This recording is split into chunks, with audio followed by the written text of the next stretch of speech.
A paz do Senhor, gente. Deus abençoe vocês. Amém. Pode se sentar. Fica aí à vontade. Eu agradeço ao pastor Eric, ao Célio e a todos vocês pela acolhida. Tá bom? Que bom estar aqui. Deixa eu fazer uma coisa aqui, porque eu não me perco. Pastor Eric. Vamos lá. O pastor Eric me deu 25 minutos para falar. Gente, eu fico feliz com a oportunidade de nós estarmos nesse encontro e com a oportunidade de compartilhar com vocês um trecho de um dos livros assim da Bíblia que eu sou mais apaixonado, a carta de Paulo aos Colossenses. Eu quero manifestar a você essa noite o meu compromisso de pregar o tema. Sabe assim, eu acredito que o Espírito Santo, é muita arrogância da minha parte achar que o Espírito Santo está trabalhando ou vai trabalhar nesse congresso a partir do momento que eu abrir a boca para pregar. É no mínimo arrogância da minha parte. Eu preciso acreditar e acredito que o Espírito Santo já vem trabalhando há muito tempo. Ele já vem falando há muito tempo. E quando eu tento fazer isso, quando eu recebo um tema para pregar, eu tento acreditar que o Espírito Santo já falou com as pessoas, já falou com a juventude, já falou com o pastor da igreja, já falou com a liderança dos jovens. É para pregar no tema.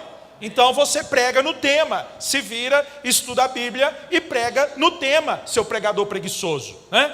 Então vai lá, meu filho, vai estudar para você pregar no tema. Então eu quero falar essa noite com vocês com base em Colossenses 3. Então você vai abrir sua Bíblia onde?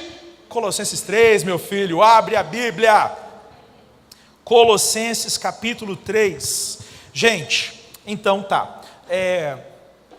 Esse texto não é um texto simples a gente pregar e ensinar sobre ele.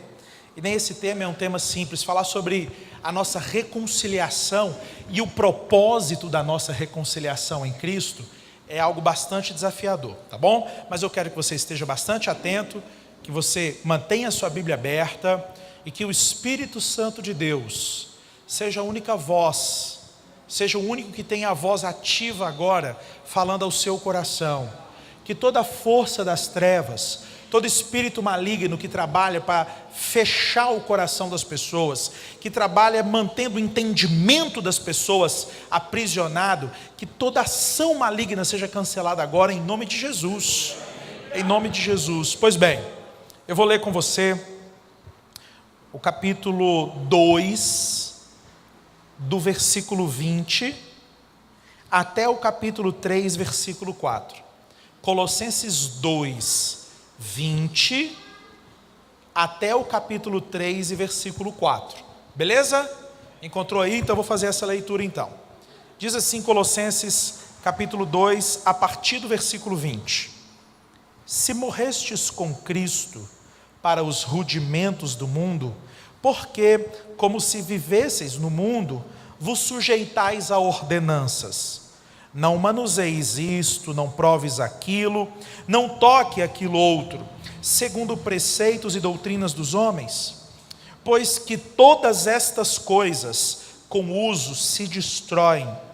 Tais coisas, com efeito, têm aparência de sabedoria, como culto de si mesmo e de falsa humildade, e de rigor ascético. Todavia, não tem valor algum contra a sensualidade. Portanto, se fostes ressuscitados juntamente com Cristo, buscai as coisas lá do alto, onde Cristo vive, assentado à direita de Deus. Pensai nas coisas lá do alto, não nas que são aqui da terra, porque morrestes, e a vossa vida está oculta juntamente com Cristo em Deus. Quando Cristo, que é a nossa vida, se manifestar, então vós também sereis manifestados com Ele em glória. Amém? Deixa a Bíblia aberta. Então, gente, olha só, vocês escolheram, Deus colocou no coração de vocês, de nós refletirmos esse final de semana sobre a a reconciliação em Cristo com base em Colossenses capítulo 3. Mas olhando com atenção aí, você vai ver que Colossenses 3 começa com uma conjunção, né? Olha só, qual que é a primeira palavra que está na sua Bíblia aí de Colossenses 3? Qual que é a primeira palavra? Não, alto e para fora. Qual que é a primeira palavra? Portanto, é uma conjunção conclusiva. O que isso quer dizer? Bom, eu não sabia o que isso queria dizer. Eu pesquisei hoje à tarde e descobri que chamava conjunção conclusiva. Brincadeira. Conjunção conclusiva é quando assim, alguém fala um monte de coisa antes. Tipo assim, a sua mãe vai te disciplinar, entendeu? Aí a sua mãe ia te disciplinar, ela falava: minha filha, você assim, eu te criei assim, eu já falei para você 10 milhões de vezes. E as mães falando, e ela diz assim: portanto, essa noite você não vai sair lá com as suas amigas. Esse portanto quer dizer assim, com base nisso tudo que eu falei até agora, ou sabendo, consciente de tudo que eu falei até agora, a conclusão é: você não vai sair com as suas amigas. Então, gente, olha só, Colossenses 3, na verdade começa com a conclusão. Por isso que a gente, quando começou a ler lá do capítulo 2, versículo 20, porque depois desse portanto, é a conclusão de algo que Paulo já estava falando lá adiante. E Paulo, do capítulo 2, versículo 20, até o capítulo 3, versículo 4, fala, gente, sobre duas coisas, duas realidades que fazem parte da vida daquele que vive reconciliado com Cristo. Duas coisas. A primeira coisa é uma coisa que a gente tem que deixar. Então, do capítulo 2, versículo 20, até o versículo 23, Paulo fala assim: deixa, meu filho, deixa. Do capítulo 3:1 até o 3:4, Paulo fala assim: abraça. Entende? Primeiro, Paulo diz assim: chuta que é laço. Depois Paulo diz assim: toma posse que é bênção. Eu não sei mais como a gente diria isso, né? Como a gente chamaria essas duas realidades? Mas eu quero chamar essas duas realidades de: primeira realidade, a realidade que você tem que deixar. Segunda realidade, uma realidade que você tem que abraçar com todas as suas forças. Tá bom? Ok? Então, vamos pensar um pouco sobre isso. O que o apóstolo Paulo estava falando? Que gente que experimentou a reconciliação com Deus em Cristo tem que deixar.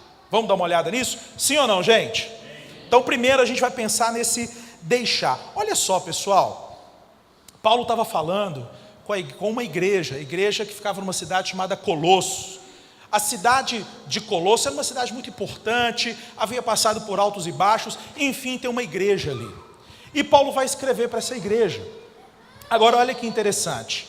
Paulo escreve para essa igreja, nessa altura aqui do campeonato, da carta, Paulo está chateado com aquela turma. Por que Paulo está chateado com aquele povo? Porque aquele povo estava pisando na bola. Paulo diz assim: olha, se vocês morreram com Cristo, lá no capítulo 2, se vocês morreram com Cristo, por que vocês ainda vivem como se vocês estivessem no mundo? Esse aqui, gente, é o primeiro ponto que eu quero falar com vocês essa noite. Sobre aquilo que as pessoas que morreram com Cristo deveriam deixar e muitas delas não deixaram. Paulo está dizendo assim para eles: olha, vocês morreram com Cristo para os rudimentos do mundo. Então por que vocês ainda vivem como se vocês fizessem parte do mundo? Por que vocês ainda vivem de acordo com um padrão de vida que não faz mais parte da vontade de Deus para vocês? Por que vocês insistem em voltar atrás numa realidade da qual Deus já arrancou vocês de lá? Deixa eu explicar para vocês o que estava acontecendo. Quando Paulo fala assim para essa turma aqui, os rudimentos do mundo, sabe o que Paulo estava falando com eles? Paulo estava indo lá em algo que eles carregavam na mente. O que eles carregavam na mente? Aquele pessoal lá, antes de ter Jesus, Antes de ter a mente transformada, eles viviam aprisionados por uma crença mentirosa. Que crença era essa, gente? Eles viviam aprisionados pela crença de que todos os objetos, as forças da natureza, o sol, a lua, as estrelas, a chuva, o dia, a noite, tudo, absolutamente tudo, era governado por espíritos. E esses espíritos eram chamados espíritos rudimentares. Então eles viviam aprisionados. Eles iam sair de casa, presta atenção, olha a opressão da vida dos caras. Eles iam sair de casa, gente, será que vai chover ou não? Se os espíritos rudimentares estiverem bravos com a gente, vai chover. Então o que a gente tem que fazer?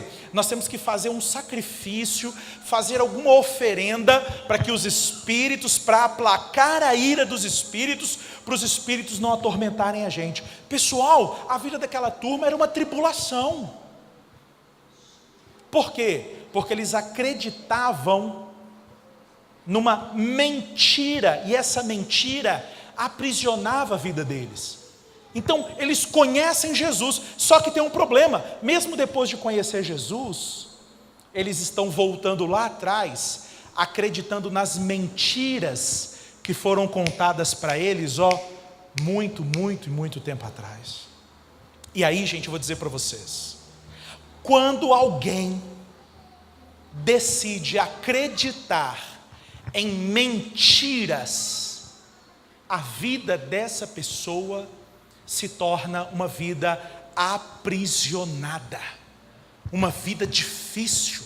Cara, um jovem, um jovem carregado, eu conheço alguns jovens assim, alguns jovens que na vida deles, eles acreditam em mentiras, então eles estão sempre carregados. Por exemplo, tem aqueles jovens que acreditam na mentira de que eles têm que ser melhores em tudo. Não, tem que ser melhor em tudo, tem que ser melhor em tudo. Aí o cara vive competindo. Gente, a pessoa que anda por aí tentando ser melhor em tudo, a vida dela é um inferno. A vida dele ou dela é um inferno, porque ela está o tempo todo querendo ser melhor que os outros.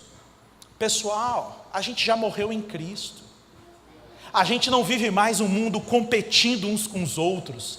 O grande barato é que enquanto o mundo está ensinando as pessoas a competirem, a gente é ensinado por Jesus a cooperar uns com os outros. Isso é que é demais. Entende?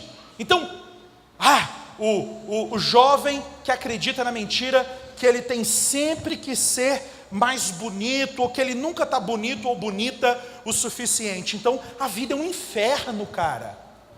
O jovem que vive andando por aí, tentando parecer bonito, cara, a vida dele é um inferno, é uma tribulação. Jovem que acredita assim, por exemplo, jovem que não sabe lidar com o próprio corpo. Jovem que não sabe lidar com o próprio corpo, e que vive a vida inteira lutando contra o próprio corpo, não se aceita, não se ama, sabe que Deus criou, mas não quer acreditar que Deus o ama assim, prefere acreditar nos rudimentos do mundo. Então, a vida, gente, de quem anda acreditando nas mentiras do mundo, é uma vida de inferno. E perceba, o apóstolo Paulo fala com eles, com os colossenses, características muito claras, gente, de pessoas que ainda vivem uma vida de acordo com aquilo que já deveriam ter abandonado lá atrás. Então, vamos dar uma olhadinha, por exemplo, olha no versículo 22, capítulo 2, versículo 22. Olha a primeira marca aí. Segundo os preceitos e doutrinas de homens, aliás, versículo 21, vamos ler o versículo 21. Não manuseis isso, não prove aquilo e não toques aquilo outro, segundo os preceitos e doutrinas de homens. Então olha só, primeira marca daquelas pessoas que já morreram com Cristo, mas decidiram viver de acordo com uma vida passada. Primeiro, elas vivem tentando agradar aos homens. Tentando agradar os homens. Elas vivem para tentar impressionar o vizinho, para tentar impressionar os amigos. Elas vivem para tentar atender às expectativas dos homens. Pessoal, isso não é a vontade de Deus para a gente. Juventude, presta atenção no que eu estou dizendo. Esse é um período da sua vida que você ainda dá muito valor à opinião dos homens. E tem momentos que a opinião das pessoas é importante na sua vida. Por exemplo, o conselho do seu pai, o conselho da sua mãe, o conselho do seu pastor, da sua liderança. Sim, tem momentos que é muito, muito importante você estar aberto para ouvir o conselho das pessoas. Agora, viver uma vida inteira, fazendo tudo, o tempo todo, para agradar os homens, é escravidão.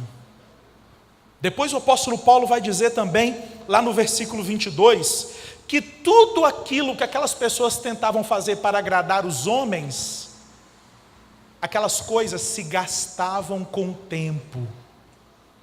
Essa é a outra marca, gente. Essa é a outra marca de quem ainda vive preso nas mentiras lá do mundo mesmo, depois de tendo se encontrado com Jesus. Primeiro, vive para agradar os homens. Segundo, gasta a vida naquilo que é temporal. Cara, deixa eu dizer uma coisa para você. Quando eu tinha, talvez quando eu tinha 22 anos, isso há uns 3 anos atrás. 3 anos atrás eu me lembrei de que quando eu tinha 22 anos, eu cheguei à conclusão que eu ia morrer.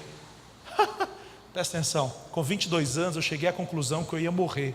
Eu nunca tinha pensado na morte. Eu sabia que ia morrer, mas eu nunca tinha pensado que eu ia morrer de verdade. E eu pensei assim, gente, um dia eu vou morrer. Mas que dia que eu vou morrer? Não sei que dia que eu vou morrer. Tomara que seja bem lá na frente, mas e se não for bem lá na frente? Aí sabe que eu comecei a ficar em crise? Eu comecei a pensar assim, um dia eu vou morrer.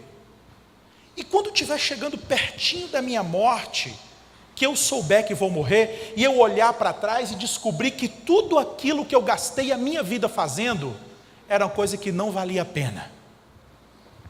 Por exemplo, eu fiquei morrendo de medo, porque poderia ser que quando eu estivesse bem velhinho, caso eu morresse bem velhinho, eu ia olhar para trás e dizer assim, olha, eu sou um velhinho bem rico, eu sou um velhinho que tem uma tremenda de uma aposentadoria, louvado seja Deus por isso.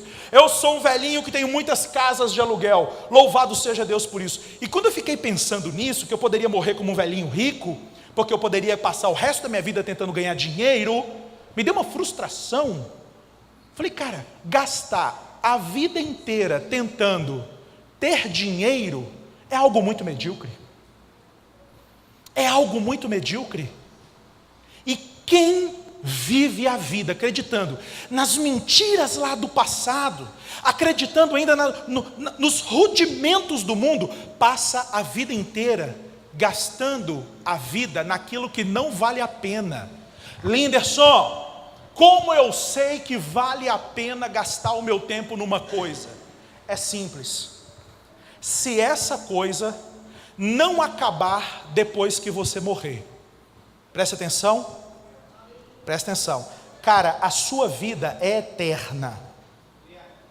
Sua vida é eterna. Portanto, só vale a pena você gastar a sua vida que é eterna naquilo que tem reflexos na eternidade. Entende isso? É por isso que assim, a gente escuta a história de um pessoal que está morrendo. Gente que está correndo risco de vida o tempo todo. Gente que está em países onde a igreja é perseguida, gente que está vivendo condições assim super difíceis por causa do evangelho.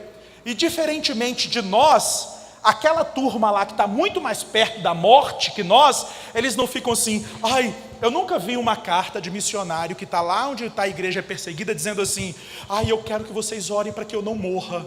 A qualquer momento o exército, a qualquer momento a polícia pode vir aqui e me matar, e eu não quero morrer, por favor, ore para que eu não morra. A gente nunca viu isso. Por quê?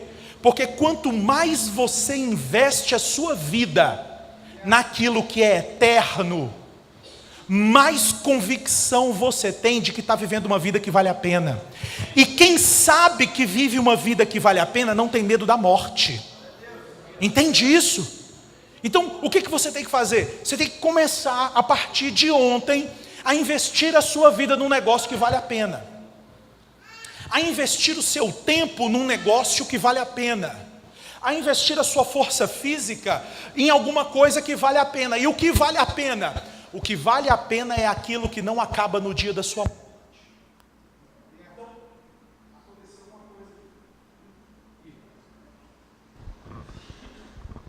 Eu entendi que já estou passando o tempo, né? É difícil, irmãos. É difícil. Tá? Mas escuta só. Então, não gaste a vida naquilo que é temporal. Gaste a sua vida naquilo que é eterno. Depois, outra marca. Olha lá, versículo 23. Capítulo 2, versículo 23.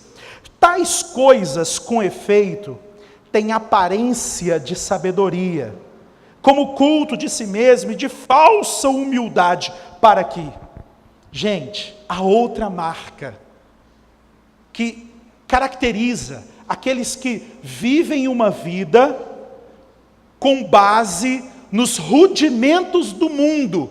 E Paulo está bravo, porque essa turma aqui, mesmo tendo morrido com Cristo, vivia com base nos rudimentos do mundo.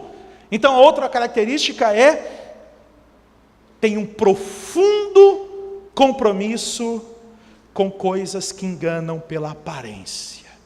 Ah, pessoal, gente, a gente vive um tempo assim, que a aparência é tudo. A aparência é tudo. Se a pessoa não consegue se destacar porque tem uma aparência que chame a atenção porque é bonito, ele faz de tudo para ficar feio e se destacar assim por escandalizar. Então ele faz uma tatuagem no meio da cara, pega uma lata de cerveja, como eu vi esses dias, enfia uma lata de cerveja aqui, vai abrindo o buraco aqui da orelha, aqui nesse negocinho, e vai até colocar uma lata de cerveja, e o cara sai com uma lata de cerveja pendurada aqui. Cara, é tentar viver de aparência. É tentar construir um personagem. E sabe, gente, nós jovens, a gente faz muita força para manter um personagem, não é verdade? Faz muita força para que as pessoas formem uma opinião positiva a nosso respeito o tempo todo. Cara, deixa eu dizer uma coisa para você. Vou falar uma coisa para você aqui. Desiste de ter as pessoas pensando positivamente a seu respeito o tempo todo. Isso vai te matar. Porque quando a gente fica assim, palavras de alguém que já sofreu muito por causa disso. Gente, eu fui um jovem que busquei a aprovação das pessoas o tempo todo, uma parte da minha vida. E o tempo todo eu queria que as pessoas olhassem para mim e vissem em mim um jovem confiante, um jovem bem resolvido, um jovem assim com um futuro muito claro pela frente, um jovem que não tinha nenhum conflito de identidade. Então eu queria que as pessoas me vissem assim. E eu fiz muita força para viver essa aparência. Pessoal, só que às vezes a gente gasta tanta energia vivendo uma vida de aparência, que a gente fica sem força para viver a vida de verdade que a gente tem que viver. E tem hora, gente, que nós como jovens, seja jovens há mais tempo, jovens há menos tempo, tem hora que a gente passa tanto tempo sustentando uma aparência, que a gente começa a acreditar naquele personagem que nós criamos. a gente começa a acreditar naquele personagem que nós criamos. Então, veja bem, eu sou o Linderson super confiante, um cara super bem resolvido. Eu lembro que eu tinha 17 para 18 anos, os meus colegas diziam assim: ô Linderson, você é gay? Eu sou gay por quê? Porque eu tô... Não, cara, nós nunca vimos você com menina nenhuma. Como assim vocês nunca me viram com menina nenhuma? Realmente eu não andava com menina nenhuma. Não, acho que você é gay, cara. Você não gosta de mulher? Você não fica com ninguém? Eu dizia assim: não fico com ninguém. É porque eu vou ficar com as meninas aí na frente de vocês. Veja bem, com quem que você ficou? Eu fiquei com a fulana de tal, que é prima de uma amiga da minha irmã, que veio fazer uma visita lá. Mentira. Mas era tão difícil para mim desistir daquela imagem que os meus colegas esperavam de mim, que eu fazia o quê? Eu mentia, a ponto de eu precisar tanto sustentar uma aparência, de eu escrever uma cartinha romântica para mim mesmo,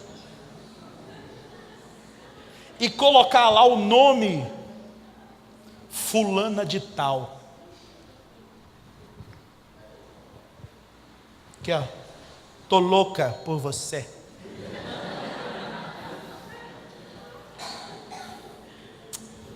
Gente, é tão difícil isso.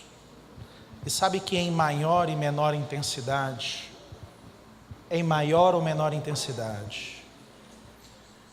toda etapa da vida da gente, a gente passa por isso. Às vezes nós que não somos jovens, às vezes a gente está tentando manter a aparência para as pessoas que nós estamos financeiramente bem, quando na verdade a gente está na pindaíba. Não é verdade? Às vezes a gente gasta uma grana comprando uma roupa nova, com medo de as pessoas acharem feio o fato da gente estar indo com uma roupa repetida. O que é isso? É viver de aparência. Só que quem tem medo, quem trabalha para sustentar uma aparência, gente, ainda está vivendo de acordo com uma vida passada, com uma vida pregressa. Então, por isso que Paulo vai chegar agora no capítulo 3, versículo 1, dizendo assim: portanto, tem o portanto, graças a Deus que tem esse portanto. Veja bem, Paulo estava dizendo assim para os colossenses: vocês morreram com Cristo. Então vocês não precisam ficar a vida inteira tentando agradar os outros. Vocês não precisam ficar a vida inteira vivendo de aparências. Vocês não precisam ficar a vida inteira acreditando em mentiras. Vocês não precisam ficar a vida inteira negando a verdade sobre vocês. Aí Paulo diz: portanto, esse portanto é bom demais. É bom demais, porque ele diz: portanto, se fostes ressuscitados juntamente com Cristo. Gente, aqui nós entramos agora na realidade que a gente tem que abraçar. Veja bem, nós falamos de coisas que a gente tem que largar, porque essas coisas não fazem mais parte da nossa história, porque nós estamos com Cristo, nós não estamos mais nos rudimentos do mundo. Nós vamos abraçar. E o que a gente vai abraçar? Uma vida nova com Jesus. E abraçar essa vida nova com Jesus te faz entrar em contato com o quê? Aí Paulo vai dizer aqui, e eu quero que você olhe na sua Bíblia. Olha aí, capítulo 3, versículo 1, vamos lá. Capítulo 3, versículo 1, quem mandou vocês escolherem esse tema? Capítulo 3, versículo 1. Portanto, aí talvez você diga: o problema não está no tema, está no pregador. Vamos lá, 3, 1. Portanto, se fostes ressuscitados juntamente com Cristo, primeiro. Que coisa linda. Se fostes ressuscitados juntamente com Cristo, buscai as coisas lá do alto, onde Cristo vive, assentado à direita de Deus. Agora presta atenção. Agora é aquele negócio que você tem que abraçar. Você está com Cristo. E quem está com Cristo vive novidade de vida, diz Paulo. Ponto. Quais as marcas, Linderson, dessa vida nova com Cristo? Quais as marcas práticas da reconciliação com Jesus? Como, Linderson, um jovem reconciliado com Jesus anda pelas ruas? Como que ele vem para a igreja? Como ele trabalha? Como ele estuda? É isso que Paulo vai dizer agora. Primeiro ele diz então: portanto, se fostes ressuscitados juntamente com Cristo, buscai as coisas lá do alto, onde Cristo vive. Olha, esse verbo é muito bonito, né, gente? Buscai as coisas lá do alto. Então a primeira marca daqueles que foram reconciliados, estão em Cristo e vão abraçar um novo estilo de vida, é que eles buscam novas coisas, eles têm uma nova escala de interesses. Escuta só, olha aqui para mim. Suponhamos que aqui a gente tivesse duas bacias ou dois baldes. Esse balde aqui, da minha esquerda, da sua direita, vou me orientar por você. Esse balde da sua direita é o balde daquilo que vai ficar debaixo da terra junto com você. E esse balde aqui é o balde daquilo que é eterno, daquilo que são coisas lá do alto, daquilo que são coisas de caráter espiritual. Aí vamos supor que você tivesse que entrar num lugar, tipo aquelas filas lá de detector de metais, que você tem que tirar tudo, cinto, sapato, que você tivesse que tirar tudo, né? Quase tudo. Qual desses dois baldes estariam mais cheios na sua vida? O balde das coisas aqui da terra, o balde das coisas dessa vida, ou o balde das coisas eternas? Porque veja bem, todos nós vamos ao longo da nossa vida construindo uma rede de interesses. Então tem coisas na minha vida pelas quais eu me interesso. Eu me interesso por pescaria, eu me interesso por livros, eu me interesso por família, eu me interesso por um monte de coisa. Agora a grande questão é que quando nós estamos em Cristo, nós temos uma nova rede de interesses. As coisas pelas quais a gente se interessa, na maioria das vezes, não são coisas dessa vida, não são coisas daqui onde nós estamos, são coisas lá do alto onde Cristo está. Deixa eu perguntar para você, jovem, quanto tempo do seu dia você passa pensando nas coisas espirituais? Quanto tempo do seu dia você investe pensando na palavra de Deus, na vontade de Deus? Quantas das suas decisões nos últimos dias foram tomadas com base em questões espirituais? Sabe por que tem muito jovem frustrado? E muita gente andando frustrada por aí, inclusive pessoas cristãs. Cara, sabe por quê? Porque o cara é cristão, o cara tem uma nova natureza em Cristo, mas ele só sabe pensar em coisas dessa vida. Então, deixa eu dizer uma coisa para vocês. Comece a andar com pessoas que conversam sobre o céu. Pô, namorar é um negócio bom demais. Namorar é um negócio tão bom que eu comecei a namorar com uma menina, decidi namorar com ela o resto da vida, que é a minha esposa. Namorar é um negócio legal demais, casar é um negócio fantástico. E muitos de vocês estão vivendo essa época de escolher a pessoa com quem você vai passar o resto da sua vida. Sabe um critério fantástico que nós, jovens cristãos, precisamos adotar e que a turma não adota na igreja, na hora de escolher o namorado ou a namorada? É o quanto a pessoa sabe falar sobre as coisas de Deus. Menina, presta atenção. Se esse cara que está querendo namorar com você não conversa sobre o céu, se esse cara não fala sobre Bíblia, não topa namorar com esse cara, porque esse cara é um péssimo partido. Chuta, que é laço. Isso você tem que largar. Amanhã, os meninos, tudo na escola dominical. Né? Os meninos aí, ó, ET Blue, a partir do mês de novembro, está com matrículas abertas, entendeu? Presta atenção. Mas é sério, cara. Poxa vida, quantos jovens, gente, acabam construindo relacionamentos, seja namoro, seja apenas amizade, relacionamentos adoecidos, por quê? Porque lidam com pessoas que só sabem falar, que só pensam nas coisas dessa vida, cara. Cara, você tem que começar a se associar com gente que pensa nas coisas de Deus, com gente que conversa sobre o reino de Deus, com gente que conhece de Bíblia, com gente que acredita em milagre. Você vai andar com uma pessoa que não acredita em milagre? É claro que a sua fé vai adoecer. Escuta, gente, respeitar, a gente tem que respeitar todo mundo. Agora, fazer aliança, andar junto, nananina, não. Você tem que ser educado com todo mundo. Agora, ouvir, dar ouvidos, fazer aliança, somente com aqueles que compartilham da mesma expectativa que você. E tem muita gente dentro da igreja, jovem, que não tem a mente no céu. E você precisa avaliar com muito cuidado e fazer alianças com jovens que falam do céu.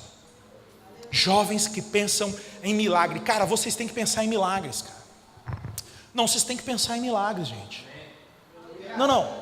Assim, ó, me fez bem demais para mim andar com a turma meio doida, que eu andava com a turma meio doida. Sabe assim, com a turma que me fazia acreditar em coisas grandes. A gente ia orar pedindo assim: Deus, ajuda para que quando a gente estiver no mercado, a gente possa orar, e aí aconteceu um milagre. A gente tinha essa expectativa. Aliás, eu tenho essa expectativa ainda hoje. Você anda pelas ruas assim, pedindo a Deus: Deus, faz um milagre aqui, eu não sei qual. Mas eu tenho medo, pastor. Não tem problema não. Eu também tenho. Eu também tenho medo. É por isso que é milagre, porque não depende de você, depende de Deus, entendeu? Se dependesse da sua coragem, meu filho. Então, pense nas coisas do alto, encha a sua mente, aliás, né? Busque as coisas lá do alto, redirecione as expectativas da sua vida. Eu sinto de Deus de falar algo aqui. Deus já tem falado ao coração de jovens nesse lugar, sobre o ministério, sobre uma chamada em tempo integral. Deus já tem falado para alguns jovens nesse lugar: eu escolhi você para a minha obra, você é meu. Você não vai trabalhar para enriquecer ninguém, você não vai trabalhar para ficar rico, você vai trabalhar na minha obra. Eu quero todos os dons que eu te dei, eu quero todos os anos de vida que eu te dei. Deus já tem falado isso. Então sabe o que você faz? Redireciona isso. Pastor, como é que a gente sabe se a gente tem um chamado? Como que a gente sabe se você tem um chamado? Gente, vou dizer uma coisa para você. Meu filho, se você anda por aí pensando nos perdidos, né? Começou assim comigo. Começou assim, eu estava lá, enquanto eu conversava com os meus amigos diziam: cara, eu quero comprar um carro, cara, eu quero comprar isso, cara, eu quero ter uma mulher, cara. E eu ficava assim: cara, mas... E o reino de Deus? Eu comecei a me achar esquisito, entende? Olha aqui, a pessoa que se interessa pelas coisas lá do alto, inevitavelmente, ela vai olhar assim para ela mesma e falar assim: gente, eu sou muito esquisito, porque os meus colegas, inclusive da igreja, está todo mundo assim com os planos. O que eu quero? Eu quero trabalhar, eu quero comprar minha casa, eu quero comprar meu carro, eu quero assim. E você? Cara, eu quero descobrir qual que é a vontade de Deus para a minha vida. Deus pegou você e Ele não te larga mais. Ele não te larga mais, cara. Então assim, o chamado, a pessoa que tem uma vocação especial em Deus, ela é meio esquisitona mesmo. Ela é meio esquisitona, não tem problema não. E a tendência é esse negócio piorar. A tendência é esse negócio piorar, porque à medida que você decidir, jovem, buscar cada vez mais as coisas lá do alto onde Cristo vive, sabe o que vai acontecer com você? Você, através do seu estilo de vida, vai confrontar cada vez mais as pessoas que têm um coração nesse mundo. Entende isso? Então não espere ser elogiado.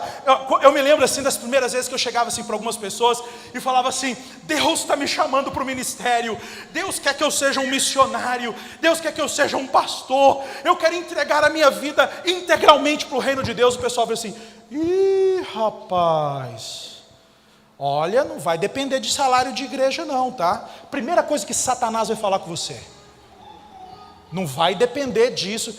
E aí o Espírito Santo vai dizer dentro de você: você depende de mim. Depende de mim.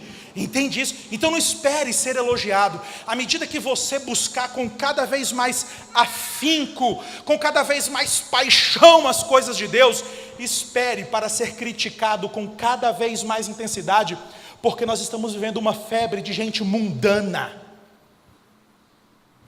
Quer orar por horas na presença de Deus? Espere os seus amigos dizerem que você está sendo muito exagerado. Olha, você está sendo muito radical. Quantos de nós já não escutamos isso? Tudo na vida tem equilíbrio, não é verdade? Tudo demais, meu filho, faz mal. Ou orar demais não faz mal, adorar demais não faz mal, ler a Bíblia demais não faz mal, ser santo demais não faz mal. Tudo tem a ver com o quê? Com você entender ou não a sua nova natureza em Cristo. Entender a sua nova natureza em Cristo e ter uma nova rede de prioridades. Uma nova rede de prioridades. Olha, se as coisas dessa vida ainda geram em você atração, se você ainda se sente dominado pelos desejos dessa vida, saiba que muito provavelmente você ainda não experimentou esse morrer com Cristo e ressuscitar com Ele. Versículo 2, 3:2. Pensai nas coisas lá do alto, não nas que são daqui da terra. É claro, perceba como a coisa vai se aprofundando. Paulo diz assim: não busque as coisas aqui da terra, busque as coisas do alto. Aí depois ele diz: não pense nas coisas aqui da terra, pense nas coisas do alto, porque Paulo sabe que aquilo que ocupar a maior parte do seu pensamento é aquilo que você vai passar a maior parte do seu tempo buscando. Aí Paulo está dizendo: pense com uma nova lógica. Gente, vou dizer uma coisa para vocês. Quando vocês acharem absurdo o jeito de pensar dos amigos de vocês, saiba, é natural. É natural. Nós recebemos a mente de Cristo. Ô jovem, nós recebemos a mente de Cristo. Quando a gente se converte, deixa eu explicar isso para vocês. Quando a gente se converte, o Espírito Santo vem morar em nós. Cara, isso é legal demais. E você acha que o Espírito Santo vem morar em você para ficar assim olhando para sua cara e você olhando para a cara dele? Eu vou falar uma coisa aqui, vocês não levem a mal, mas o Espírito Santo é imperativo. Ele é um cara que não consegue ficar quieto. Entende isso? Sabe aquele cara assim que você está dando escola dominical e tá, o cara toda hora está querendo falar, toda hora está querendo mexer, toda hora ele está fazendo uma observação? O Espírito Santo é meio assim. Entende? Quando a gente se converte, que a gente tem uma vida nova em Cristo, o Espírito Santo passa a morar na gente. E o Espírito Santo vai mexer com a nossa lógica de pensamento. A gente começa a pensar de um jeito diferente. A gente começa a raciocinar numa lógica diferente. A gente começa a achar normal aquilo que antigamente a gente achava um absurdo. E a gente começa a achar absurdo aquilo que antigamente a gente achava normal. A gente começa assim a fazer planos, a marcar data na agenda, sem um tostão furado no bolso, cara, sem um tostão furado no bolso. A gente começa a perdoar gente que quer ver a nossa cabeça rolar.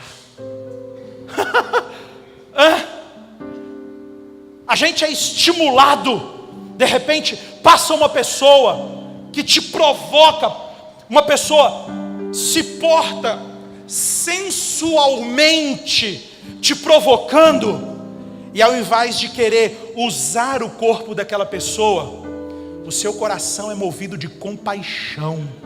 E ao invés de olhar para aquela pessoa como se aquela pessoa fosse um pedaço de carne para você consumir, você olha para aquela pessoa com os olhos de Jesus. Pensai nas coisas lá do alto. Se o diabo continuar travando, limitando o seu pensamento, o diabo vai continuar limitando a sua vida. Se você ainda pensa, raciocina a vida com categorias humanas, você ainda vive uma vida absolutamente humana. Sabe quando Jesus falou com Pedro: ô Pedro, pega essa rede, lança ali. Aí o Pedro fala assim, Pedro fala com a mente de pescador, cara. Se eu fosse Pedro, diria assim: Senhor, o Senhor é carpinteiro, dá para perceber. Eu tenho uma mente de pescador, então eu não vou nem fazer o que o Senhor está falando, porque vai dar problema. E é mais ou menos isso que Pedro fala. Pedro diz assim: Senhor, sob tua palavra, sob tuas ordens eu vou lançar a rede. Ou seja, qualquer problema, a culpa é sua. E qual foi o resultado? O resultado foi que Jesus inverteu completamente a lógica do pescador e fez com que o pescador soubesse que aquela ordem quem estava dando não era um carpinteiro, era o rei do universo. Era o rei do universo. Pedro não tem aqui uma mente de carpinteiro dando pitaco. Tem aqui a mente que criou esse lago, a mente que criou esses peixes, a mente que criou a sua vida. Pedro, então é bom você começar a operar, não na sua mente de pescador, mas comece a operar a partir da minha mente, a mente de Cristo, a mente de Cristo.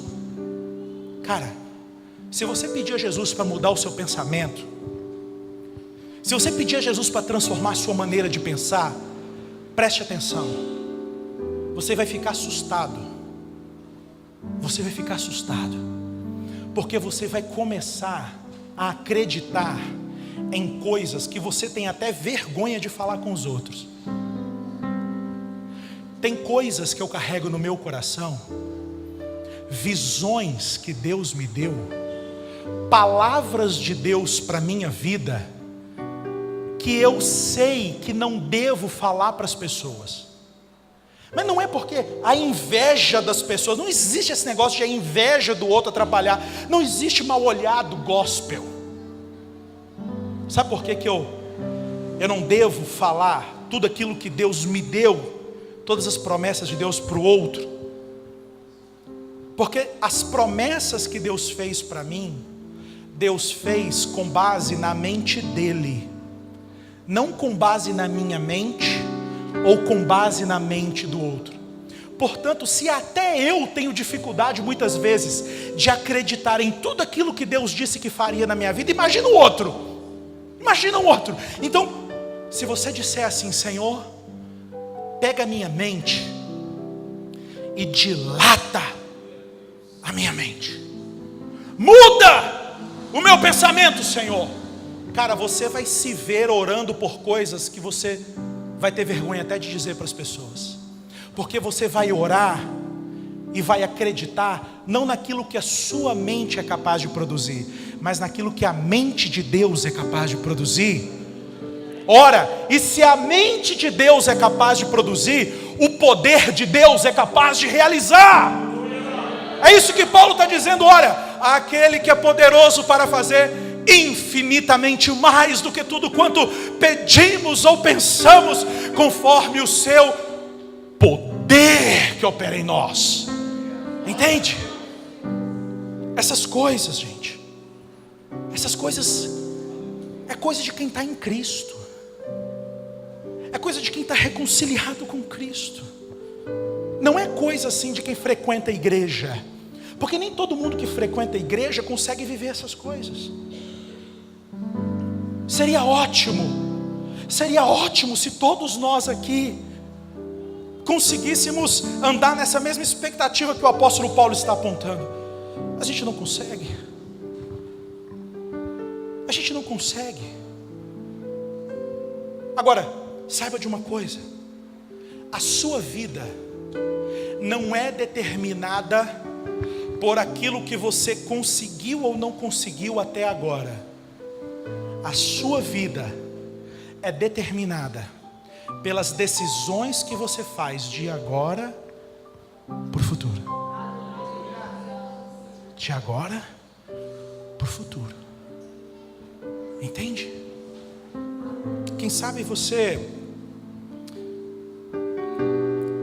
se identifica como uma pessoa que está vivendo algum daqueles padrões de pensamento errados que eu falei aqui. Quem sabe tentando agradar os outros, vivendo de aparências. Quem sabe assim com a vida cheia de regras e quem sabe você escolheu fazer diferente a partir de hoje. Não, eu vou fazer diferente. Eu estou cansado. Eu estou cansado de manter uma aparência. Eu estou cansado de sustentar uma expectativa. Eu estou cansado de pensar desse jeito, porque tudo que eu fiz até agora pensando desse jeito só me feriu. Só feriu as pessoas que me cercam. Então, é tempo de mudar. É tempo de experimentar o novo. O novo. Jovem,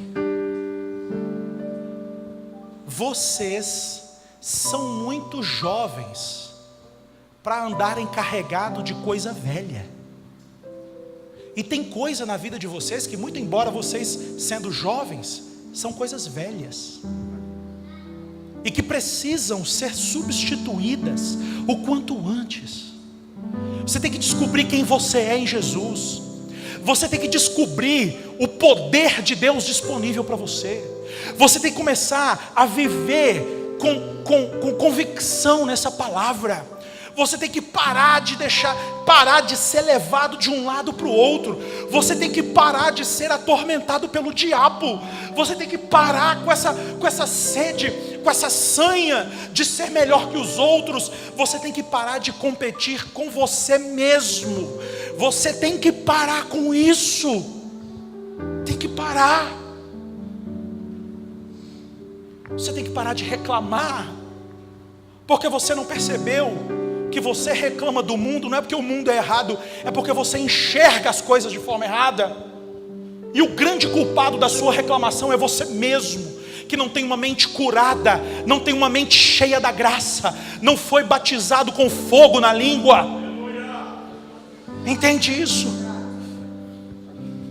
Você tem que parar e acreditar que Jesus não te chamou para viver escravo do pecado, que Jesus não te chamou para viver escravo de pensamentos imorais, que Jesus não te chamou e não te salvou para você viver com medo, atormentado. Jesus te chamou para você viver uma vida de alto nível, uma vida com sentido, uma vida com significado. Jesus te chamou para viver uma vida que não vai acabar quando você tombar na sepultura. Jesus te chamou para viver uma vida eterna, uma vida tão bonita, tão cheia de significado, uma vida tão cheia de sentido, uma vida tão abençoadora, que quando você morrer, quando você tombar na sepultura, os frutos da sua existência vão continuar resvalando, vão continuar frutificando, as pessoas vão continuar se lembrando do que Deus fez através da sua vida, por gerações e gerações. E ainda que o seu nome não se torne grande aqui na terra, quando você chegar na eternidade, você vai ver um sorrisão do Pai desse tamanho para você. Você vai encontrar o sorriso do seu Pai. O sorriso do seu Pai. Eu gostaria de orar por todos os jovens, tanto hoje quanto amanhã. E eu gostaria que todos os jovens da igreja viessem aqui, que nós vamos orar por vocês. Quero que vocês fiquem de pé, que a igreja fique de pé. Eu não vou fazer distinção aqui. Eu gostaria que todos os jovens viessem aqui à frente. Todos os jovens.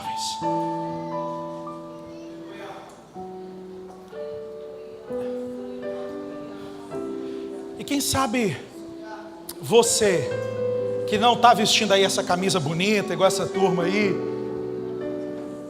mas de alguma forma você gostaria de estar aqui, você que não é um jovenzinho, ou você que é como eu sou um jovem, faz 36 anos que eu sou jovem, mas você por algum motivo precisa, a partir do que você ouviu essa noite, você precisa vir aqui à frente. Venha, saia do seu lugar, não tem problema não, a gente está todo mundo aqui em família mesmo. Eu gostaria que nós orássemos. Feche os seus olhos, jovens. O louvor vai nos ajudar. Então o louvor vai nos ajudar aí, tocando aquela música bem bonita que vocês sabem. E nós vamos orar. Vamos orar por eles, pastor Eric. Você quer orar, pastor? Já estou ficando rouco. Vamos orar. Feche os seus olhos aí. O louvor vai ministrar ao Senhor. E vocês vão colocar diante de Deus o coração de vocês. E eu vou orar por vocês hoje e vou orar amanhã também. Em nome de Jesus.